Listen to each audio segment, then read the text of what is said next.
আসসালামু আলাইকুম রহমতুল্লাহি ওবরকাতুহ। শুভ সকাল বন্ধুরা, কেমন আছেন সবাই? আজকের আমরা আমাদের মক্তবের ছোট্ট একটি ভিডিও নিয়ে আসছি। মক্তবের পড়ানোর দৃশ্য আপনারা দেখতে পাচ্ছেন। এই শীতের মধ্যেও, কনকনে শীত, এর মধ্যেও বাচ্চারা কত সুন্দরভাবে উঠে এসে তারা কোরআন শিক্ষার জন্য সময় দিচ্ছে। আসলে এটা দেখতেও খুব ভালো লাগে।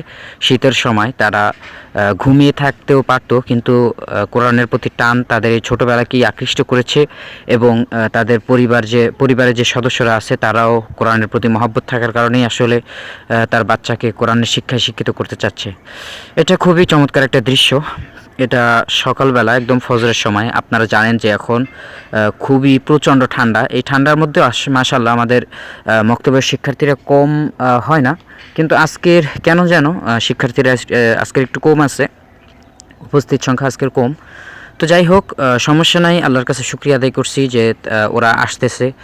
অনেকেই বলেন যে বিকালবেলা ক্লাস নেওয়া যায় কিনা। আসলে মক্তবের বিষয়টা বিকালে নিলে সে সময় বেমানান লাগে। আসলে আসর থেকে মাগরিব পর্যন্ত বা ওই টাইমে তেমন একটা সময় থাকে না। এই কারণেই মূলত সকালে অনেক লং টাইম নিয়ে পড়ানো যায়, আর এই কারণে এই সময় একটা স্মৃতি হিসেবেও তারা রাখতে পারবে। আর সকালবেলায় মূলত ব্রেন ক্লিয়ার থাকে বাচ্চাদের, এই কারণে ওদের এই সময় পড়তেও মনে চায়। তো ঠিক আছে বন্ধুরা, আজকের ভিডিওটি এই পর্যন্তই সমাপ্ত করছি। সকলে এই শিক্ষার্থীদের জন্য দোয়া করবেন ইনশাআল্লাহ।